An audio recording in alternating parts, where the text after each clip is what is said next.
Nawe ukacirinda kumbwira ngo turyamane. Je turaryamanye nikivako. Nawe uciye ukura umuriyoni n'inusu mu mufuko, uciungurira ya telefone. Kandi bihereye ngaho nyene ninda azobahomvye hagati yanje nawe. Ninda honze.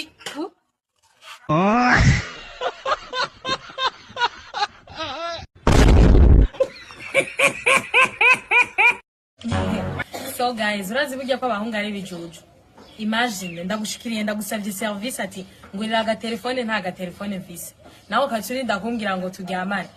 Je turaryamanye nikivako. Nawe uciye ukura umuriyoni n'inusu mu mufuko, uciungurira ya telefone. Kandi bihereye ngaho nyene ninda azobahomvye hagati yanje nawe. Ninda honze.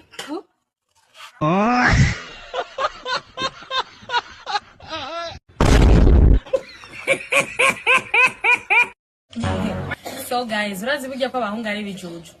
Imagine ndagushikiriye ndagusavye service ati ngurira aga telefone nta ga telefone mfise. Nawe ukacirinda kumbwira ngo turyamane. Je turaryamanye nikivako. Nawe uciye ukura umuriyoni n'inusu mu mufuko, uciungurira ya telefone.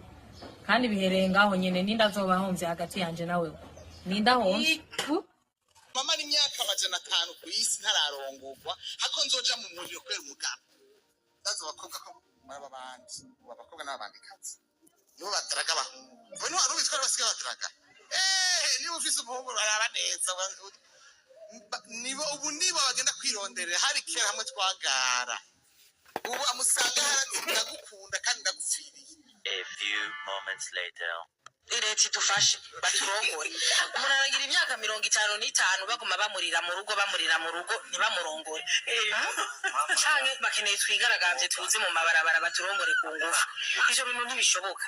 Niba tuvugire uwanse kurongora bamusohore mu gihugu canke bamuhane baraba makaranga muntu imyaka ahubwo bashinga itegeko ati ku myaka 20 umungu atazoba ararongora canke ku myaka 25 umungu atazoba ararongora azoshoja mu gasho. Dusazira iwacu nkande kandi Imana yaraturemeye abafasha yaturemera abafasha rero abafasha duhaye barihe tuguma turibwa n'abafasha b'abandi bantu.